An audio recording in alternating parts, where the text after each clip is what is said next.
att loknar. Räknar vi att ge täckta nästa år. Ja, vi har stadigt en chans till det. Vi har en chans till att vinna det. Det lockar vi mästerskapet någon över trätt. Ja, tack för det. Tack.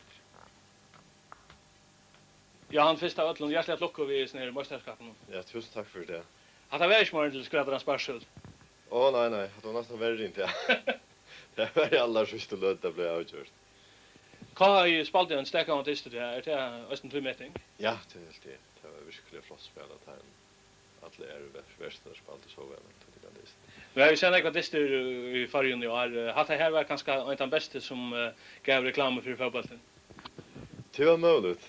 Så munne och så spelade vi det själva väl att vi måste kunna spela. Jag var allt för några nervösa spel. Men jag vet att det var målmålagar. Ja, det var självt som det så några målmål går båda vägar och att det kommer så få mål. Jens Marsten så en gående det. Ja, och det så en gående det. Det är liksom en spas så väl. Vi hade tappat så det var så god det. Och så mål i sista löt. Hej to framvis vånna att det hände. Nej, ta oss lite efter att hej mist mot. Det var helt ärligt. Men det lyckades. Ja, det var väl så vi alltid formar vara VSD.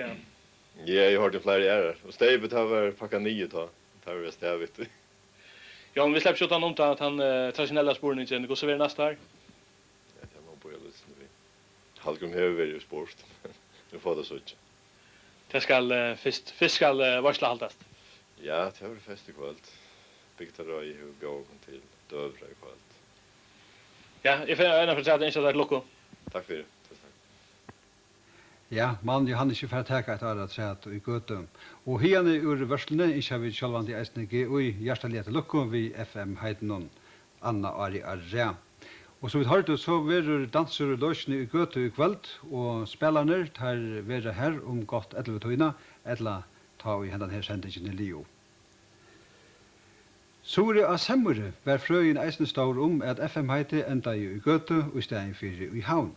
Her rungav og gledesråpene ta G og Javna i Klaksvik, og her vi i aller sørste løte fikk enda natter av FM-heiten.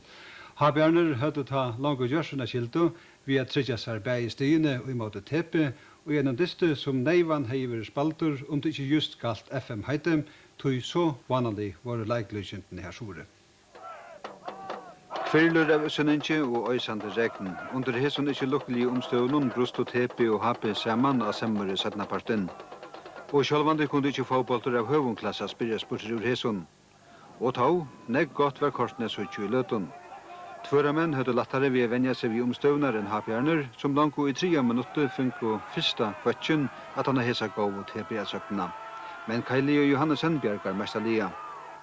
Henda bjergingen fikk eisne stor antydning for sjølvsallit hansara resten av listen. 20 minutter setne herja vårt tvøra menn og atter. Her får Herman chansen. Men atter hesa fer bjergar Kaileo. Her vi til 25 minutter og tvøra menn svinga framvis dirigentstokjen. Og her røyner Herman seg atter vid gåvens skåte. Ikke for en halvår tøyme var færen av desten, fikk å ha bjerner som fyrsta verlige malchans, og han gav eisne bonus. Jan Dam til Sigfrøy, som ved en brandskåte legger hape fram 1-0.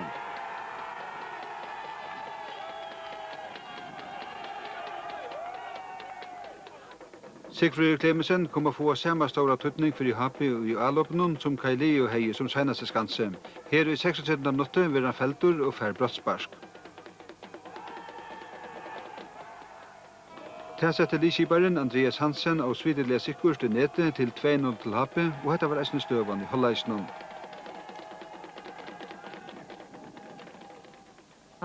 Her det 4 minutter farne av øren Holleisje, Sigfrøyer atter på spil.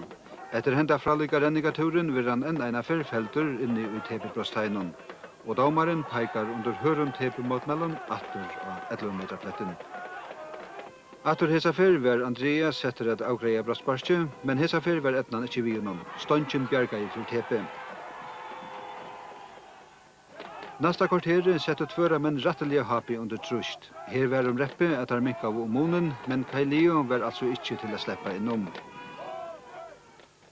Ta får vi etter et dømi om her. Alt endar vi at Kaileo ligger omanna som alltid. TP helt av vid sånn malsakna spille, men Kailios nyttet der kvarja fer. Så til 2 happechanser, her Gunnar høvesleikaren. Her Holbjergar Rolf skåde fra noen.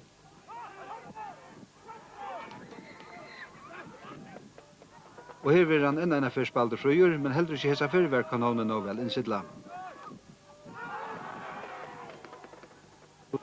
TP åtte sørsta møvleikan i distnum 5 minutter fyrir leiklåg. Her slipper Ole frøyer, men Johannesen bjergar attur i stålen støyle.